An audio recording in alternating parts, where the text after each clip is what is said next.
والسلام على سيد الأنبياء والمرسلين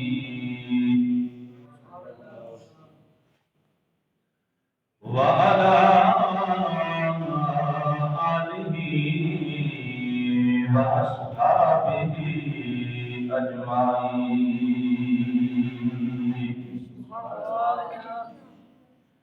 أما بعد فأعوذ بالله من الشيطان الرجيم. بسم الله الرحمن الرحيم.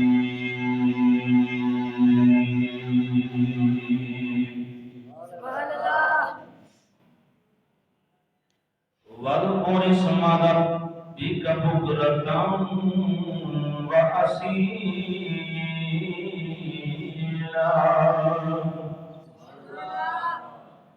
ومن الليل فاسجد له وسبحه ليلا طويلا.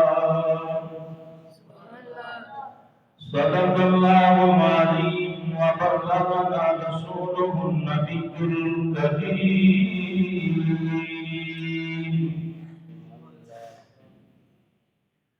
وقال رسول الله صلى الله عليه وسلم: من صلى بعد العشاء الآخر ركعتين أو أكثر فقد بات لله ساجدا أو قائما ببركة إن الله وملائكته يصلون على النبي يا أيها الذين آمنوا صلوا عليه وسلموا تسليما. بآواز بلند پڑھیے الصلاۃ والسلام علیک یا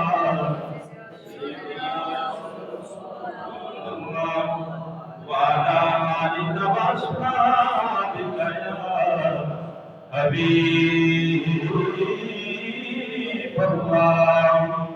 الصلاة والسلام عليك يا سيدي يا رسول الله وعلى آلك وأصحابك يا سيدي يا رحمة للعالمين.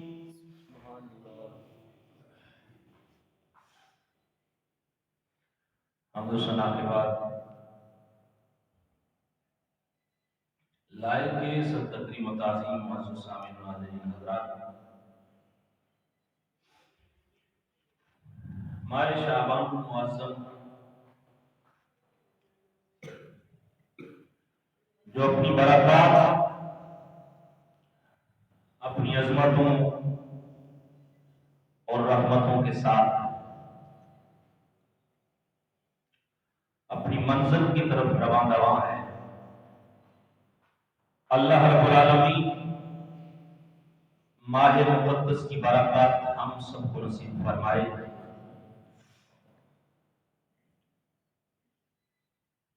اللہ کے نبی نے ارشاد فرمایا کہ یہ میرا مہینہ ہے،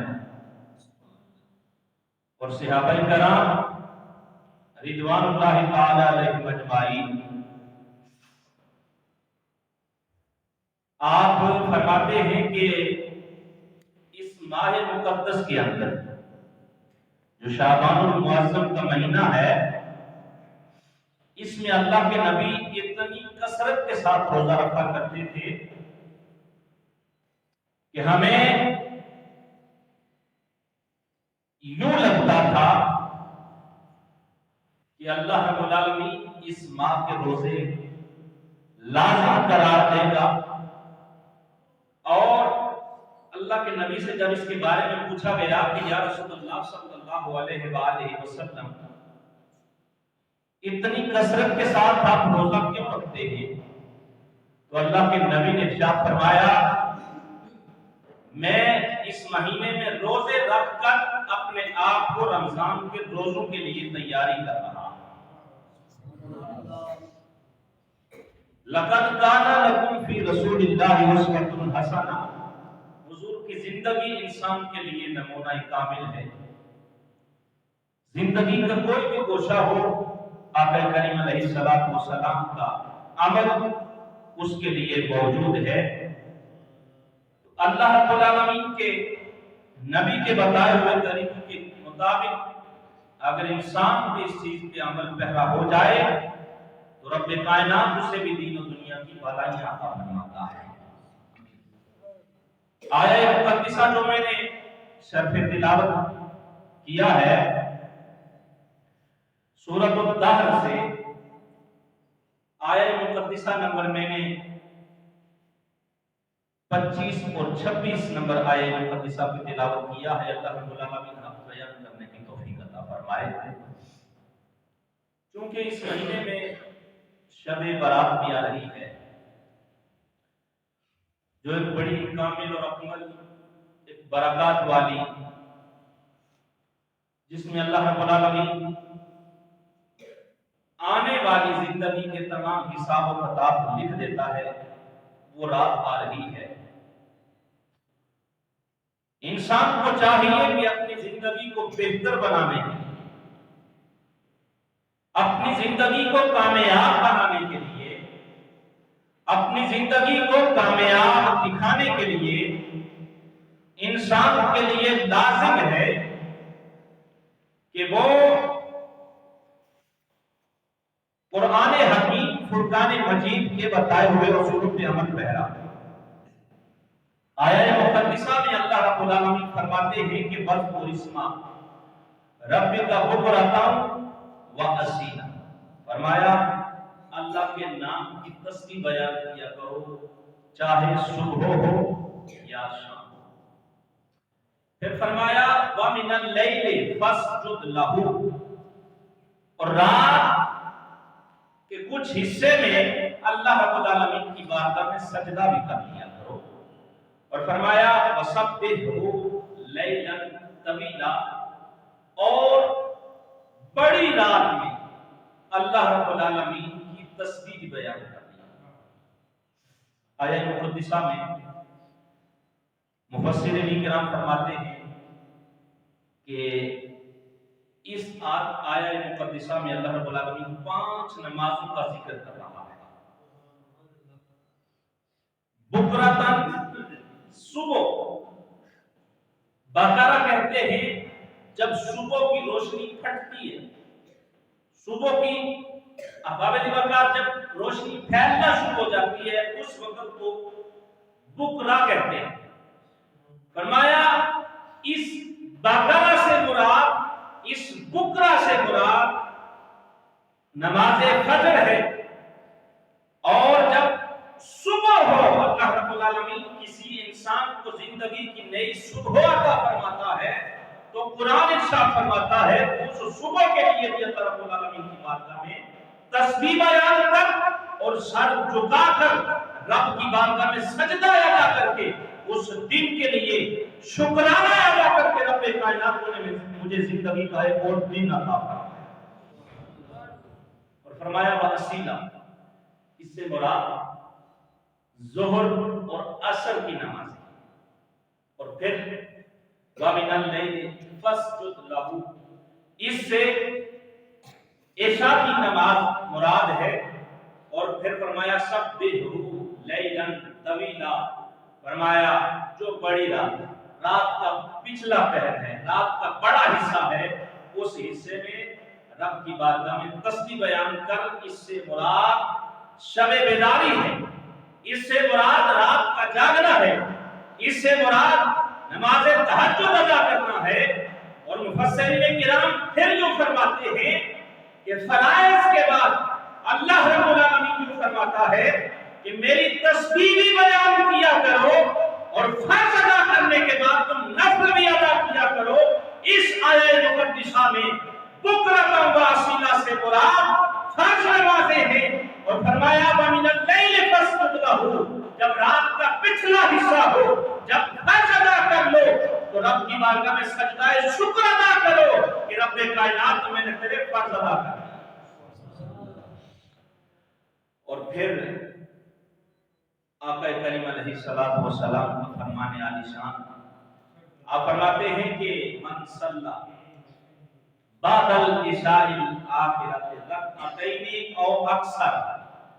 فرمایا جو عشاء کی نماز کے بعد 2 رکعتیں ادا کرتا ہے، نماز عشاء کے بعد 2 رکعتیں یعنی 2 نفل ادا کرتا ہے، او اکثر یا اس سے زیادہ ادا کرتا ہے، فرمایا فقط بات للہ ساجدا او قائما، فرمایا گویا کہ اس نے ساری رات قیام کیا اور ساری رات رب کی بارگاہ میں سجدہ حالت سجدہ میں رات کو گزارا، گویا 2 رکعت نماز نفل ادا کرنے والے کے لیے اللہ رب العالمین نے بہت بڑا انعام رکھا ہے۔ اور رات کا جاگنا، رات کی عبادت، یہ صوفیہ کرام بزرگان دین اسے قرب خدا کا ایک وسیلہ اور ذریعہ قرار دیتے ہیں، اس لیے کہ رات جب ساری دنیا سو جاتی ہے،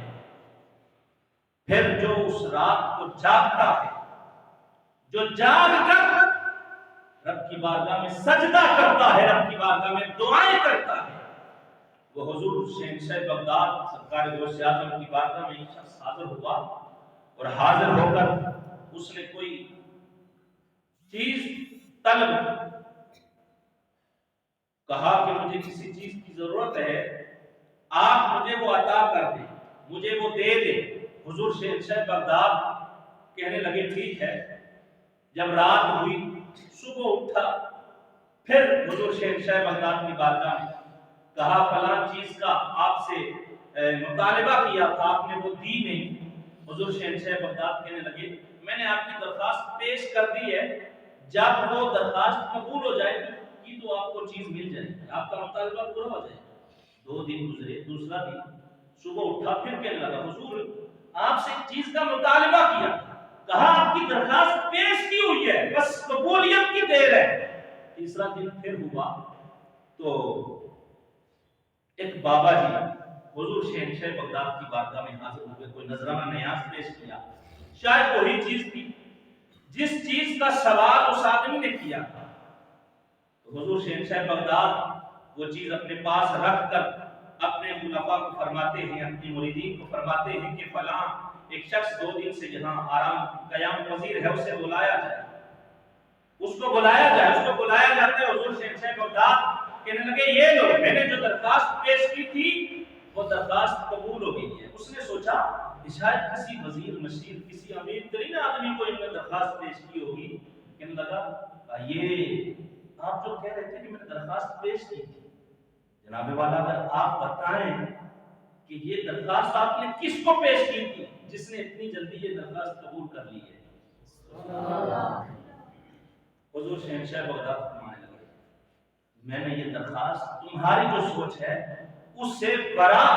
اس سے اوپر کی بات کر رہا، میں نے کسی امیر شخص کے سامنے، کسی دنیاوی شخص کے سامنے یہ درخواست نہیں پیش کی تھی کہ اس نے اتنی جلدی قبول کر لی ہے، اس لیے کہ دنیا دار کے پاس جاؤ تو جناب والا آگے جو چوکیدار کھڑا ہوتا ہے وہی وزیر اعظم کے پاس ہمیں نہیں پہنچنے دیتا، درخواست تو دور کی بات۔ حضور شہنشاہ بغداد فرمانے لگے میں نے کسی دنیا دار کے سامنے درخواست نہیں پیش کی تھی، میں نے یہ درخواست رات کے پچھلے پہر جب ساری دنیا سو جاتی ہے، جو دن کو میرے پاس کوئی چیز اگر طلب کرنے کو آتا ہے، جب ساری دنیا سو رہی ہوتی ہے، رات کے اندھیرے میں وہ ساری دعائیں، وہ ساری مخلوق کی التجائیں، وہ سارے بندوں کی التجائیں دعا کی صورت میں رب کی بارگاہ میں پیش کر دیتا۔ رات کا اندھیرا ہوتا ہے اور اپنی وہ دعائیں، اپنی حاجتیں رب کی بارگاہ میں پیش کر دیتا ہوں، اور جب صبح کا اجالا ہوتا ہے رب ساری پوری کر دیتا ہے۔ یہ رات کو جاگنے کی اتنی فضیلتیں ہیں کہ جو رات کو جاگ کر جو بھی رب سے مانگ لیتا ہے، جو رات کو جاگ کر اللہ کی تسبیح بیان کرنے کے بعد، نفل پڑھنے کے بعد حاجتیں اور ضرورتیں رب سے مانگتا ہے، بابد وقات حضور کی حدیث ہے، صحیح حدیث جو کتابوں میں، سیاستہ کی کتابوں میں موجود، دیگر کتب حدیث کے اندر بابد وقات کہ ہر رات رب العالمین آسمان دنیا پہ تجلی فرماتا ہے اور رب کی رحمت آوازیں دے رہی ہوتی ہے کہ ہے کوئی مجھ سے سوال کرنے والا، وہ بخشش کا ہو رب وہ بھی عطا کر دیتا ہے، وہ رزق کا ہو رب وہ بھی عطا کر دیتا ہے، وہ کوئی اور دنیاوی حاجت ہو رب وہ بھی عطا کر دیتا ہے، کوئی دین کی حاجت ہو رب وہ بھی عطا کر دیتا ہے۔ لیکن سوال یہ ہے، لیکن ضرورت اس امر کی ہے کہ تو جاگ کر دیکھ تو صحیح، جب سب سو رہے ہوتے ہیں تو لو رب سے لگا دے، رب نے تیری دین کی بھی سننی ہے، رب تیری دنیا کی بھی ساری پوری کرنا۔ اس لیے فرمایا کہ وَذْكُرِ اسْمَهُ، کہ یاد کر اپنے رب کو، یاد کر اپنے رب۔ فرمایا جب سب سو رہے ہوتے ہیں۔ حضرت سہیب رضی اللہ عنہ اور دوسرے راوی اس حدیث کے عبداللہ بن سلام، آپ فرماتے ہیں حضور مدینہ تشریف لائے تو چونکہ کچھ لوگ ایسے تھے جنہوں نے حضور کو دیکھ کر ایمان لایا اور کچھ ایسے تھے جو بن دیکھے حضور پہ ایمان لائے۔ عبداللہ بن سلام فرماتے ہیں میں ان لوگوں میں سے تھا کہ میرے دل کی میں نے ارادہ کر رکھا کہ میں جب تک حضور کو دیکھوں گا نہیں ایمان نہیں لاؤں گا، اور یہ بڑی خوش نصیبی کی بات ہے کہ جس نے حالت ایمان میں دیکھا اور اسی حالت میں وفات پائی، اس کے بڑے درجات ہیں، اس کے لیے رب العالمین نے بڑا انعام کر رکھا۔ اور حضور حضرت عبداللہ بن سلام فرماتے ہیں کہ حضور مدینہ تشریف لائے، میں دیکھنے کے لیے گیا کہ لوگ جس نبی کا کلمہ پڑھتے ہیں، جس کی اتنی باتیں سنا رہے ہیں، جس کا اتنا تذکرہ کر رہے ہیں، دیکھو تو صحیح وہ حسین کتنا ہے، دیکھو تو صحیح وہ حسین۔ عبداللہ بن سلام فرماتے ہیں چلا گیا حضور کی بارگاہ، اور جب میری نظر حضور کے چہرے پہ پڑی، آئے سبحان اللہ، میں نے یکجا ہو کر دیکھتے ہی کہا کہ لوگوں جس نبی کا کلمہ ساری دنیا پڑھتی ہے یہ وہی نبی ہے، اگر تو یہ کسی جھوٹے کا چہرہ ہو نہیں، یہ کسی جھوٹے کا چہرہ ہو نہیں سکتا۔ حضور فرماتے ہیں، حضرت عبداللہ بن سلام فرماتے ہیں میں نے حضور کے چہرے کو دیکھا، یہ جملہ کہتا ہے لا الہ الا اللہ کی صدا کو بلند کیا، اور حضور نے جم غفیر سے کتاب ارشاد، مدینہ تشریف لائے تو حضور نے جو سب سے پہلے، حضرت عبداللہ بن سلام فرماتے ہیں جو سب سے پہلے خطاب فرمایا لوگوں سے، وہ خطاب سماعت فرمائیے حضرت عبداللہ بن سلام سے۔ بابد وقار رب کا قرآن فرماتا ہے وَذْكُرِ اسْمَ رَبِّكَ بُكْرَةً وَأَصِيلًا، صبح و شام اپنے رب کی تسبیح بیان کرنا۔ اور رات کا پچھلا پہر، میاں محمد بخش نے بھی اس کی بڑی خوبصورت ترجمانی کی کہ پچھلی راتی رحمت رب کی کرے بلند آواز،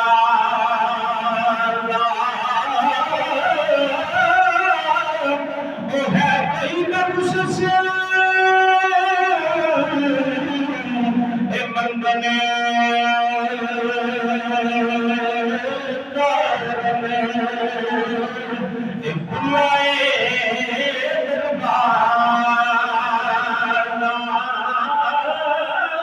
حضرت عبداللہ بن سلام فرماتے ہیں میں نے حضور کے چہرے کا دیدار کیا، اور کریم نبی جب مدینہ تشریف لاتے ہیں، تشریف لا کر سب سے پہلے جو لوگوں کو خطاب فرماتے ہیں، میرے کریم نبی نے جب میں غفیر کے اس اجتماع سے ارشاد فرمایا افشوا السلام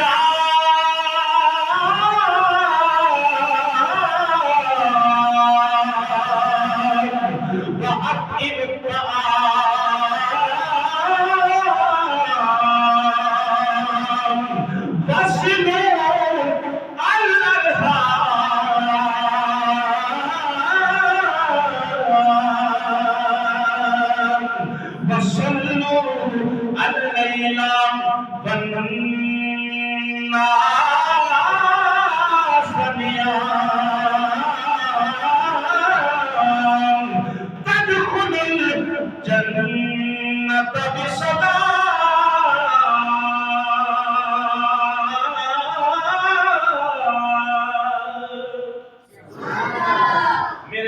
نبی نے ارشاد فرمایا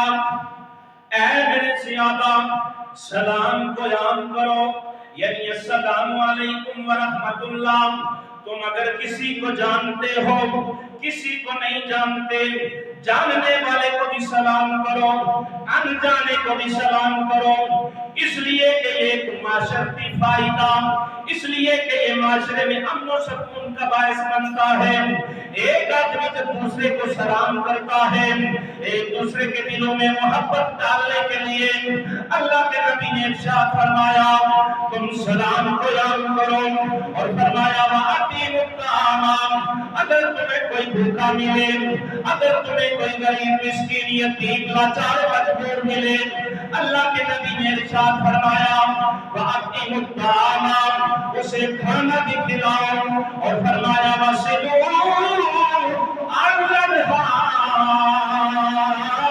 اور فرمایا صلح رحمی کرو، آپس میں اتفاق سے رہو، آپس میں اتحاد کی فضا قائم رکھو، رشتہ داروں کے ساتھ، پڑوسیوں کے ساتھ، کسی کے ساتھ ظلم نہ کرو، صلح رحمی کا دامن تھامے رکھو، اور فرمایا وَصَلُّوا اللَّيْلَ، راتوں کو نماز ادا کرو، کب؟ فرمایا وَالنَّاسُ نِيَامٌ، جب لوگ سو رہے ہوتے ہیں تم مسلح بچھا کر رب کی بارگاہ میں نماز ادا کرو۔ یہ ساری چیزیں ذکر کرنے کے بعد کریم نبی نے اس کے اوپر اجر، جناب والا اجر کا اعلان فرمایا جو یہ ساری چیزیں کر لے گا تدخلوا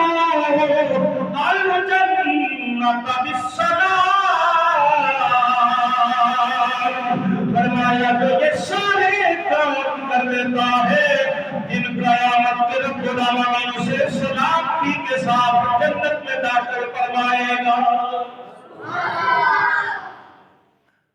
رب العالمین صلح رحمی کرنے والے، سلام عام کرنے والے، اور رات کو جب لوگ سو رہے ہوتے ہیں نماز پڑھنے والے کو سلامتی والی جنت عطا فرمائے گا۔ اور پھر رب العالمین نے اس کا ذکر بھی سورہ فرقان کے اندر ارشاد فرمایا اللہ کے نبی نے کہ وہ لوگ جو راتوں کو اپنے پہلو سے بستر سے جدا رکھے، تتجافا جنوبہم عن المضاجع، فرمایا ان لوگوں کے لیے رب العالمین یہ اعلان فرماتا ہے، ایک تو راتوں کو جاگنا قرب خدا کا باعث بنتا ہے، اور دوسرا سلامتی والی اللہ رب العالمین جنت عطا فرماتا ہے۔ اس لیے احباب دی وقار جو شب برات آ رہی ہے، آپ تمام اس روز انسان کا رزق لکھا جاتا ہے، انسان کی تدبیر و تقدیر لکھی جاتی ہے،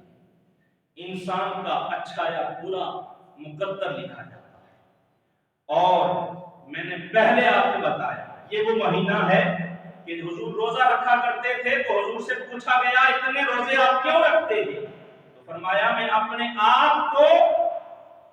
رمضان کے لیے تیار کرتا ہوں، اپنے آپ کو رمضان کے لیے تیار کر رہا ہوں، اپنے آپ کو انسان کو ہر وقت رب کی بارگاہ میں پیش ہونے کے لیے، اپنے اعمال کا محاسبہ کرنے کے لیے، اپنے معاملات کو کسی نے کیا خوبصورت فلسفہ لکھا ہے کہ اگر تم نماز پڑھتے ہو، تلاوت قرآن کرتے ہو، تم زکوٰۃ بھی ادا کرتے ہو، تم نے حج بھی ادا کیا، تم نے روزہ رسول کی زیارت بھی کر لی، اور پھر بھی تمہارے معاملات ٹھیک نہیں ہوئے،